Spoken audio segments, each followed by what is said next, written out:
I want to talk to you about something I just put up on my website.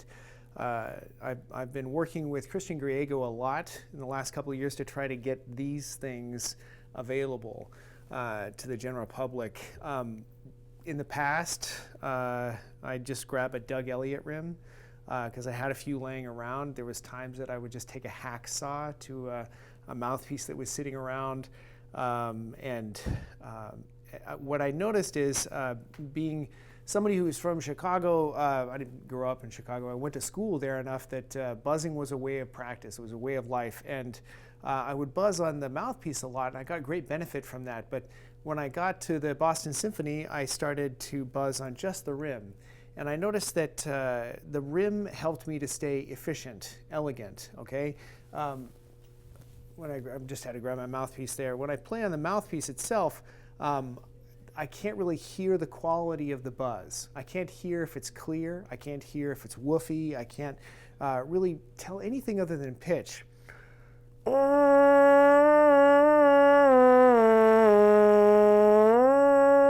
mean, it sounds relatively fine that way, but there's a lot more to hear on the rim itself. And when I started to demand of myself that it be a very pure vocal tone, it did wonders for my trombone playing. It cleared up the sound. It made the articulation elegant and easy, reliable, but in a very, very easy fashion. Myself, I have more lungs than the average bear. I have over 6.5 liters of breath capacity, and so when I play with all the air that I've got, I can actually get myself into some trouble. Okay, it becomes a physical battle between how much strength I have here in my face and how much air I have to push against it. And that notion of push, that word push actually is what the sound will end up being. It'll be like a push sound. You ever play with somebody that's a little blasty and the sound it's not ringing, it's a pushed sound. That's the sound of a battle. And myself, I fell into that trap sometimes of playing with lots of air, inefficient against a very muscular embouchure, and there was no way to check it other than the tone quality on the trombone. And I found that buzzing on the rim, requiring my sound to be very clear and pure, was a way to rein it in without having the physicality left over in the embouchure sort of shut down the sound when the air capacity was reduced. It's often not enough to say just relax, especially if you're starting to feel a bit of fatigue. All right, what I found is I have to go for a purity of sound and an ease, and I have to be going for the sound. Going for a feel doesn't always help me as effectively. So when I buzz on the rim, I require the sound to be pure. Let's see if I can get you. Can you zoom in here for me? Thank you.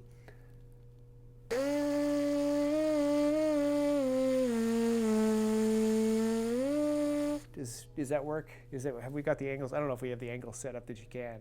Is that as close as you can get? Okay, maybe if I come forward. Ooh. Okay, and hopefully we've got enough light here.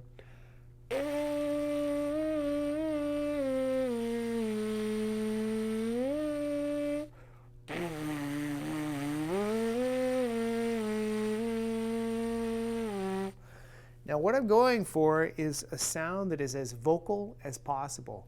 I want it to sound like a hum, okay? If it sounds breathy, like a shh in the sound, then I know that my embouchure is inefficient. All right, and a lot of you on Facebook have showed me your cutaways, and actually I like this idea, the cutaway as a rim buzzing antidote. And the trouble with it is if there's any sort of metal in the way, you hear a hiss, a s, as the air goes over that obstruction, and it's something that you get used to as an imperfection to your buzz.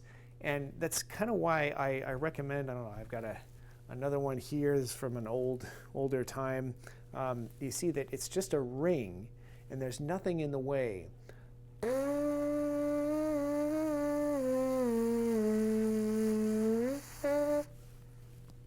Everything okay?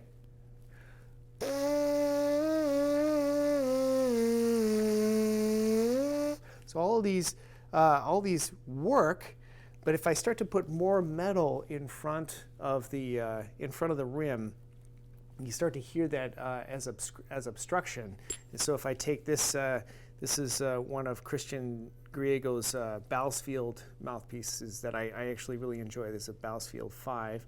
I've been using it this week in the orchestra, and because I'm sure you, just like me, have several mouthpieces laying around. Maybe you'd want to make it into a cutaway, and I totally have with mine in the past. But you want to be aware of the fact that it's not necessarily going to give you the solution that you're after, insofar as getting you to a perfect, elegant, pure sound, vocal tone quality. That's what we're looking for, a golden vocal ring in the sound. And I'm able to get there by just trying to get the sound of the buzz as pure as possible.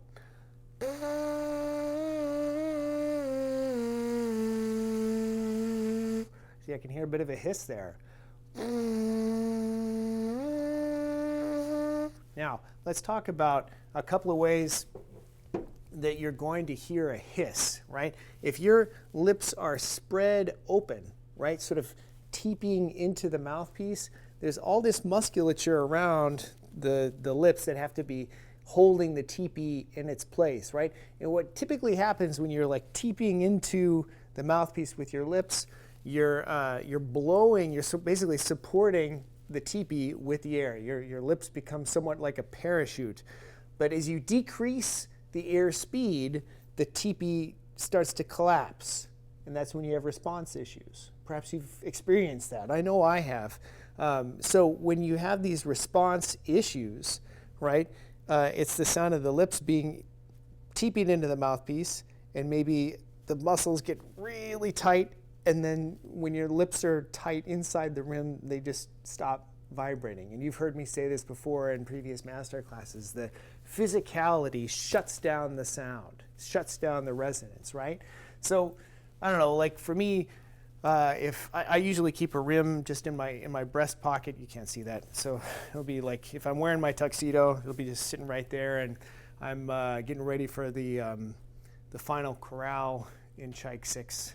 My colleagues know that every now and again I'll just reach in to my pocket and I'll just get a couple of test runs to make sure that the focus of the buzz is clear, and I'll just drop it back into my pocket, and response is secure. Even though I've blown a lot of fast air at the embouchure, it's not necessarily the way that I want to be, but this is the best solution that I've come up with so far. So what I wanted to do was maybe play a Bordoni together. Before I do that, I'll make sure that I field any questions that may have come up. I want to see a head count, how many people we have in the class so far. But I want to take you through essentially a practice session for myself. I want to take it to a place where I'm playing a Bordoni and the sound isn't pure, or perhaps I have a response problem. And I'll show you how I come back, bring the buzz back into focus here. Just you can do basically the same thing that I do when I'm practicing. I've had a long day. I did a heavy warm-up, and we had 2 rehearsals, and I had barbecue for dinner. My lips are not feeling super good.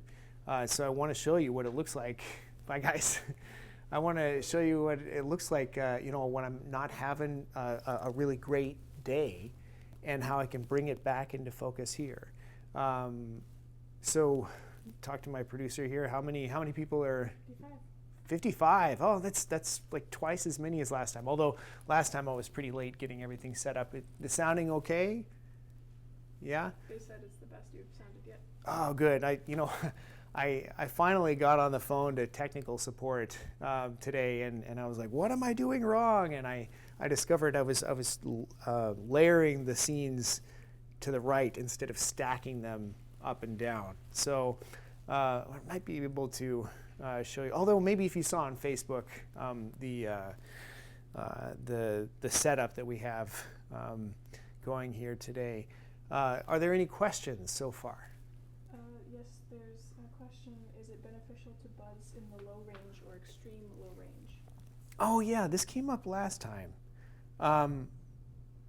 Let's talk about that because for me, what I've discovered is this is really helpful for excerpts, the legato excerpts like Schumann 3 and Cézanne 3. This is really, really helpful, but for different reasons. Repeat the question. Good question. The question is this helpful to look at the extreme low range for buzzing? And I'm saying yes, but notice that I'm suggesting for an excerpt that's more piano than forte, fortissimo. This is important because we're working on efficiency, and we want to have that like nice creamy sound, the effortless response on Cézanne 3. I'm speaking to tenor players, but I suppose we could talk about Rheingold for bass trombone players. I'm not the expert on bass trombone, especially in this town. So I would default to a bass trombone teacher for that. But the way that I approach buzzing, I got to grab my utilities here. The way I approach buzzing is I use the mouthpiece to practice flow, and I use the rim to practice efficiency. Okay, so sometimes if I'm doing an excerpt that requires a great deal of flow, like I don't know, for tenor it would be Heldenleben. I'd probably go to the mouthpiece just to make sure that the phrase is supported by abundant breath support. And if I'm going to practice something that's mezzo forte or lower, I'm going to be checking in with the efficiency. It's a nice creamy buzz on the rim. I'll tell you a secret. All you that have shown up, and hopefully you're inviting your friends, because I really want this to take off. Everybody that shows up, I'll tell you a secret. I injured myself when I was doing pops, and it was about 5 years ago, and I was doing some up-tempo Latin music on equipment that was too big. I was playing really high, really bright, really tight. And what was happening is I was doing really short notes, tick, tick, tick, tick, and I was stopping the note with my tongue, which I suppose isn't necessarily the way that an orchestral trombone player would go at short notes. But I really like to play to the style, and I was going as short as possible. And I don't think it would have been as big a deal to play like that, or potentially I wouldn't even had to shut the note down with my tongue if I'd been playing the appropriate equipment. But that's not the point. I had an injury with my neck where basically my vocal cords got bruised. They absorbed the shock of the wind being stopped so abruptly, huge amounts of air being stopped so abruptly that I felt a pop in my neck, and I couldn't play anymore. I didn't know what was wrong, and I couldn't speak without any great difficulty. It was really painful, and I was frightened, and I thought that it was the end of my career, and I thought, I feel like I have so much. It was really frightening. But I went to the doctor the next day, and they stuck a camera down my nose to look at my throat, and they asked me to talk or sing through the pain so that they could see what was going on. And sure enough, there was a little bruise on my vocal cord, but that wasn't the thing. Here's the punchline. I discovered that in many ways my vocal cords looked like my lips through a visualizer. In many ways, my vocal cords looked like my lips when I look at my lips through a visualizer. And in fact, the musculature around the vocal cords manipulates the vocal cords to be loose or thin. So we have like a really kind of physical sharp edge touching both sides. Imagine how you manipulate your vocal timbre, and the same thing is going on with your lips. All right, so if I were singing, "Oh, say, can't you see?" you would say, you know, it sounds like you're a little tight, right? And yet, we hear that happening when we play as well. It's so easy if somebody is talking to you with this physical strength. You're just like, "Oh, what do I do about my sound?" Holy crap, it is not easy. Luckily, I've got something to drink. I'm really leaning into this analogy. You would say, you know, how about we try to rein in the strength in your vocal tone quality, and as the vocal cords relax and you're not expending as much effort, you discover that you do have access to a clearer sound when you're speaking. And you could do the same thing here. You basically address the lips just like you would your singing voice. Now, all you do is you look for any impurities and you try to improve them. I can't stress this enough. It doesn't have to be perfect. You just have to look for improvement, okay? So, like I said, let's play a Bordoni, or maybe you can watch me play a Bordoni, and I want to get to a place where the response isn't as good as I want, or potentially the sound isn't as clear as I want, and I'll show you how I address it with the rim. All right, so I got my coffee here. I know it's late at night, but I have kids, so caffeine always helps.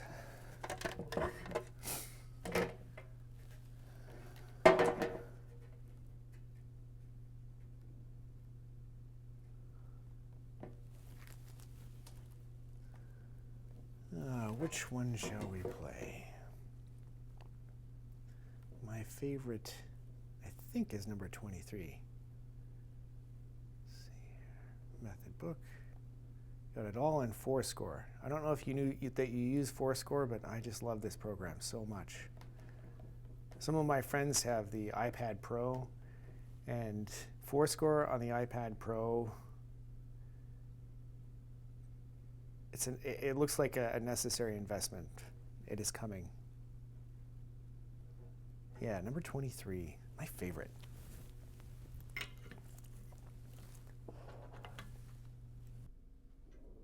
All right. So what we're going to do again is we're just going to wait for Toby to fail, which hopefully it won't take too long.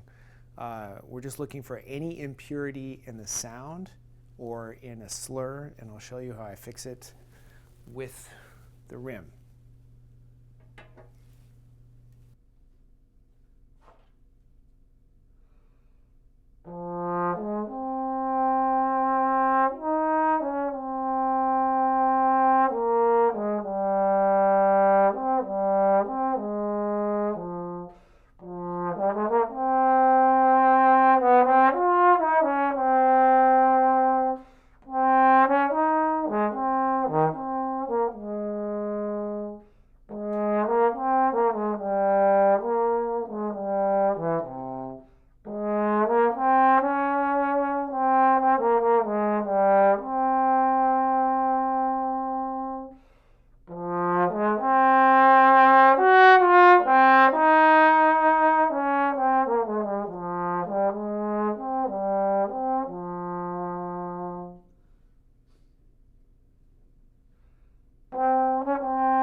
That was one. So my lips are a little tight, as I said, so all I do is I buzz it slowly. I don't try to create the illusion of partials, and I just hum through it.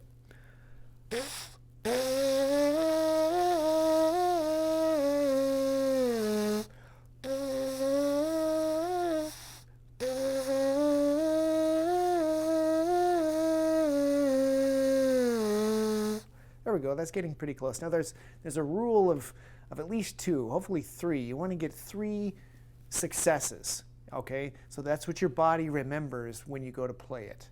All right? We're trying to beat it with a ratio of success.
There was another one right there.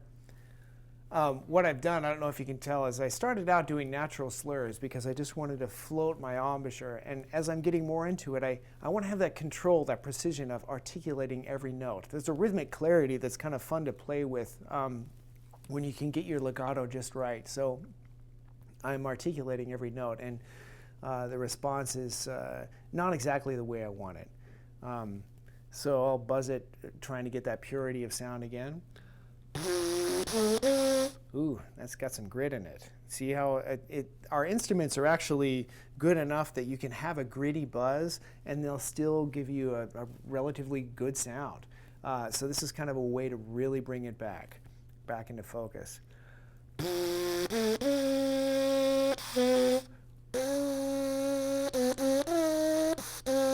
Wow.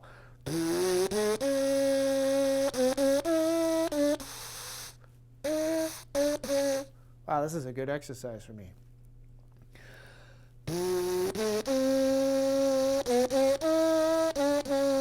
There, we're getting there.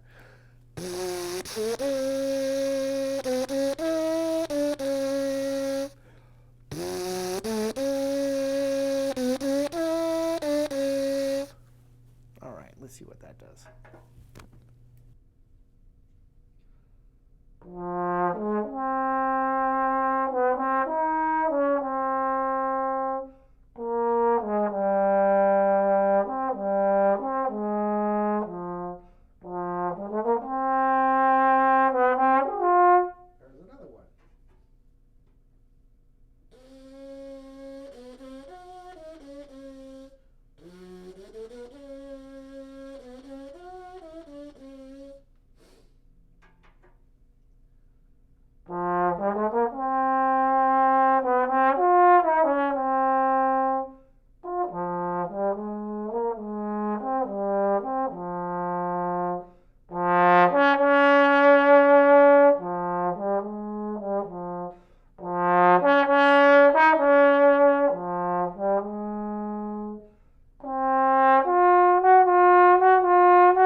So I don't know. Maybe I should be a little more ashamed. I kind of wanted to give you a worst case scenario. You know, I'm feeling like I've got a cold coming on. I've had barbecue for dinner. Haven't been getting much sleep. This is like a worst case scenario when I really want to bring the focus of the buzz into clarity, because I can't always choose when I have a concert. I have to be able to perform regardless. And the rim has been a really great tool for me so far to just bring back the clarity. Essentially, it's like a camera lens, if that makes sense, where everything is in focus, okay? Are there any questions? We have a lot of discussion. There's been some question about, is buzzing beneficial, especially with people who are dealing with things like focal dystonia?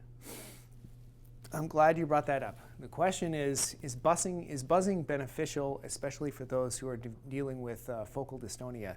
I've given a couple of lessons to those with focal dystonia and had actually really great benefit from this. And the reason is because it's hard to buzz on the mouthpiece with on the rim without a really perfect looking embouchure, right? So when there's physical strength involved, you can hear immediately when that's shutting down the sound, and it allows you to access that clear buzz and know when it's working and when it's not. Everything feels unfamiliar. Even those of us that are dealing with focal dystonia, I haven't been there. I hope that your road back is safe and amicable for your body. The thing is, you have to kind of recover a different way of playing. The structure of the embouchure for all of us, whether you're dealing with an injury or not, is something you want to come back to. But typically what happens is people overdo the structure, okay? When we're tired, when we're trying to play something that is a little more challenging than usual, the desire is to overdo the physical structure that's necessary to maintain an even, reliable tone, okay? So I've said this before, let me say it again. You've got your diamond of structure, and everything inside the diamond, you're trying to get as loose and responsive as possible. So here's your diamond points. You've got diamond here, okay? Diamond here, okay? And at the top of your nose, that's another blade. Now you don't have to really lock down your nose at all. That one's taken care of for you, right? But here, you kind of have to lock that down. And here, you have to lock that down, right? And if you let any of these go, like for example, if you get a soft chin, well, that structure has to be manifested somewhere in your face. And that physicality of structure is going to shut down the buzz, right? Now you can hear when it isn't working here, okay? And I wish that I had somebody with an unconventional embouchure to show you, because what always happens is when I gently remind the student to get a clear buzz, as clear a buzz as possible, their embouchure magically takes on a perfect structure. Okay, it's actually very remarkable. What I see is people's embouchures take on perfect structure. It's really hard to play without it. And as long as they're going for a clear buzz, that perfect magical structure just takes on by itself. And all you got to do is make sure that you've got that vocal hum. You have to be going for that vocal hum. It's very important, just like humming. Okay, I looked at my vocal cords when they stuck the camera down my nose, and I thought, oh my gosh, that looks like my lips. I should be making my sound like a hum. Okay, not a yell, ah, nothing too gregarious at all. It's just an easy hum.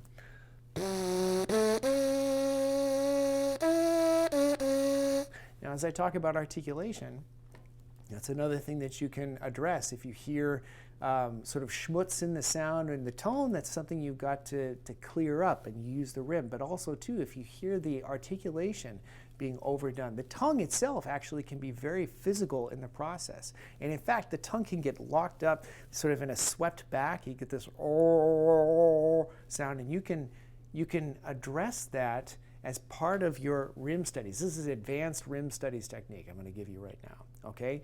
If I get everything just perfect, okay, and I start adjusting the tongue, you can hear the sound change from a vocal tone quality to a wasted air tone quality. Listen to this.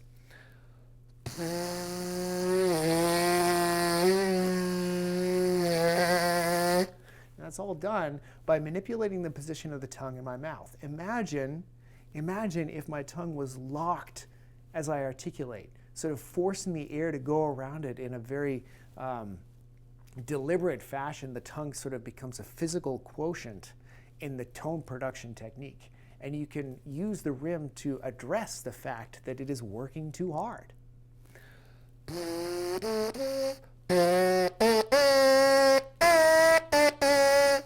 That's not a very nice sound, right? So I know that it's because my air is quick, my air is a little too speedy, and my tongue is quite physical, sort of choking off the air to the embouchure in its desire to be deliberately accurate.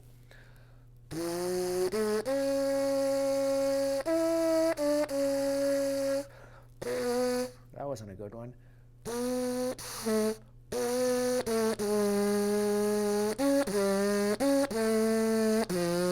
There we go, that's getting better. Okay, more questions?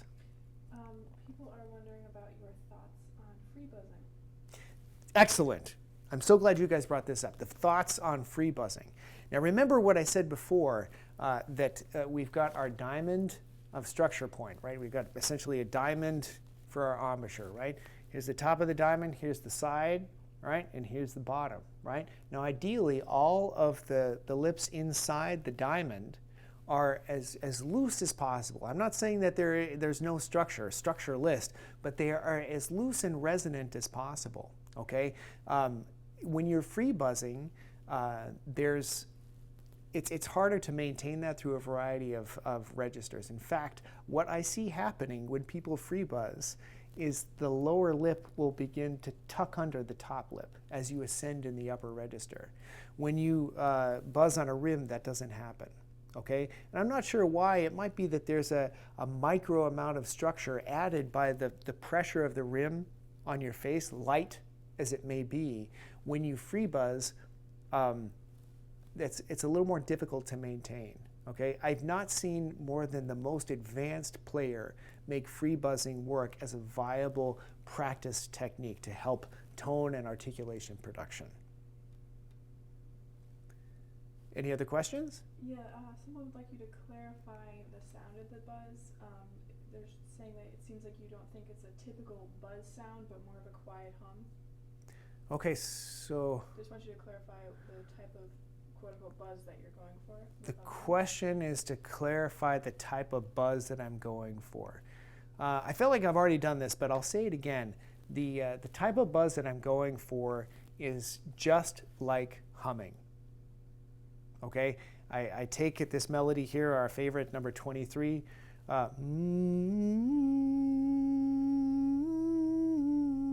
If I were to hum that with as clear a sound as possible, that's what I want the buzz to be striving for. Now, a lot of you with buzzing rims, you know, whether you've taken an old mouthpiece apart with a hacksaw or you've gotten one off of my website, I understand that there's a few places that you can get rims. I really don't care. And actually, I'll go so far as to say it's not essential that you play on an exact copy of the mouthpiece that you're on. Just a reasonable facsimile. These are not the same rim.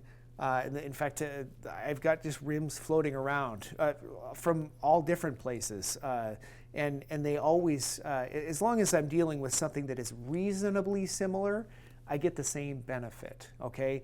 But what I'm going for is this really clear buzz, as clear as I can, okay? As long as it's an improvement is when I can see great gains on the trombone. I say that because potentially you'll go to buzz yourself on the rim and realize that it's pretty airy, right? And potentially not as clear as you might like.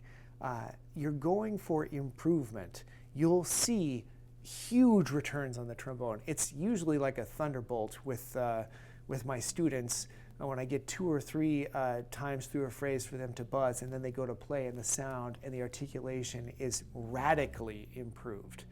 I feel like it's criminal how much the rim helps to awaken golden tone quality that is pure and clear with good response. And it's so funny because it doesn't have to be perfect on the rim. It just has to be an improvement. It just has to be an improvement. I just wanted to talk about rims tonight, and the reason is because I went live with with the shop having a variety of, I would say there are tenor rims available on my website. But I would say even further that I'm just suggesting that when you need to buzz, if you just take a hacksaw to an old mouthpiece, it might actually get the same thing done. People got to be buzzing more. Try the rim first next time you want to buzz instead of the mouthpiece. And you might end up doing it on the mouthpiece anyway, but if the amount that it's helped me, if it could help you even half, it might shorten your journey to get to a position as good or better than the one I'm in right now, which is what I hope for all of my students. Let's take maybe one or two more questions and then we'll call it a day. We have a number of questions that aren't directly related to rims. That's okay. People took the time to show up. Well, I'm happy to talk about something else. Well, it's mouthpiece related. Someone has a question about how, regarding mouthpiece size, how big is too big? I play a 3 because I feel smaller mouthpieces back up on me. Is this an air problem or a size problem? Okay, so the question is about mouthpiece size. Somebody plays a 3 because smaller mouthpieces back up on them. When somebody says a mouthpiece is backing up on them, I start to wonder what's backing up. I assume that you mean the air is backing up on you. I feel like I change equipment a lot. I carry a tenor and an alto around with me at all times. And in fact, I play alto trombone every day. My goal with the rim, because this is what it's coming back to, is efficiency. All right, so whatever mouthpiece you end up on usually comes down to a matter of efficiency. If you're playing a 3, odds are you've got a really efficient, beautiful sound at mezzo forte to triple forte. But you might have response problems when you want to play soft, or you might have a challenging time playing high. Now, that's not to say that you're on the wrong mouthpiece at all. But if you feel like your range relegates you to a certain comfort level to second trombone or even bass trombone parts, then I'm not saying that that's wrong. I think that it should give you pause. It should have you thinking, is this working the best for me? A 3, actually, I played a 3 rim for a while, and I won a couple of jobs with it. And then I started to win big jobs when I carried 2 mouthpieces in my pocket for an audition. I didn't use one mouthpiece for everything. I think that trombone players, potentially for equipment, we just want one mouthpiece that does everything. And I sit next to these world-class trumpet players, and they're changing mouthpieces and trumpets per piece on the program. Sometimes during the piece, they'll play 2 different trumpets. And that's just industry standard for them. And I think that we we want to marry our trombone and never play any other horn, and same thing with our mouthpiece, and that's not necessary. I think you should be going for the right sound. Perhaps you've seen the Bolero video that I put up, the Bach 36 against an Edwards, and the reason I did that wasn't to show a comparison of Bach to Edwards. It was actually to show a difference between small bore and large bore, and that solo. I wanted to demonstrate the fact that when you play Bolero, the tessitura and the style actually demand something a lot more efficient. So if you're trying to play Bolero with a style that's more akin to Heldenleben or Die Walküre, it'll probably back up on you. And one of the main reasons would be is that you're used to blowing against a 3G mouthpiece. All right, and the reason I want you to think about it is I want you to take more responsibility for the sound that you're putting out, the timbre, as it were. Okay, when you're thinking about the timbre that you're getting out there, is it appropriate to the piece and the style? Because potentially, you might choose to play that setup for Mahler, but you might not want to play that for L'Enfant.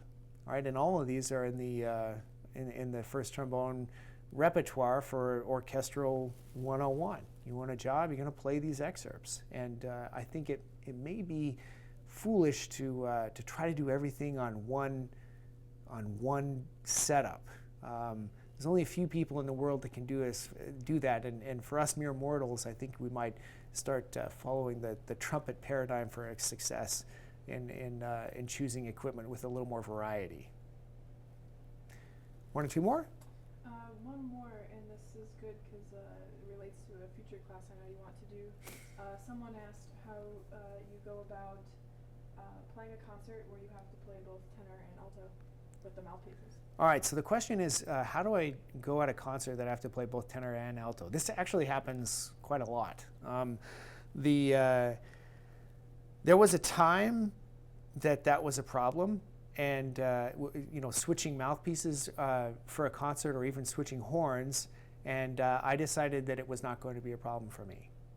And I'm not saying that was a decision that I came to casually. It's just something that I've always demanded of myself. There are some players that I know they don't like to switch equipment. They have a problem switching equipment in the middle of a concert, and it's a conscious choice not to be that. I know that sounds a little oversimplistic, but if you practice with this in mind, if you practice with the idea that this is not going to be an issue, there's an adjustment period. There's an adjustment period. You don't be stupid about it. Don't hurt yourself or anything. You go about it smart, gently. But after a while, it stops being a big deal. Your lips feel what that alto rim feels like on your face. And like, oh yeah, this is the rim and this is how I play it. And I don't play it with the same air. I don't play it with the same aperture. There's been concerts where I've gone on stage with my Edwards and a small bore tenor and an alto, and I use every one of them, and there is no intermission. It's like while people are clapping, I put one horn down and I pick up the other one. Now, these are pop shows. I grant you that would happen. I can't remember ever doing that in a piece, but I can think of pieces. Yes, actually, Berg 3 pieces. You'd probably do that. Wozzeck, you would probably have an alto and a tenor on stage. There's some Mahler symphonies that suggest that you play alto. I think Mahler 7 suggests that there's like 3 or 4 measures that perhaps you should play this on alto. I've had conductors request me to play alto in the is it the 4th movement of Mahler 3 with the mezzo. To get a little more of a pure sound on those exposed high A's. They might want you to play alto. These are the tools, and you need to know how to use them. That's it. How about one more question?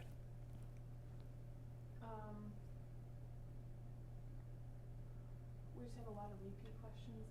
Someone asked as much a difference between rim like you have and the one that goes into the horn. Say that again? Someone asked, I think you've already addressed this, but the size of the rim that you're buzzing on versus the one that's in your trombone rim. Okay, so the question is, how important is it for the rim to match the size of the rim that you're playing on the trombone? And I would say it's helpful for it to be identical, but it's not a game changer if it's not. I don't think it's a big deal. I don't think it's a big deal. If I'm going to play an 11C for my alto, I'll probably not use a Bach 5G rim or something similar when I'm practicing my alto. I'm not saying that it won't help, but the benefit won't be as great.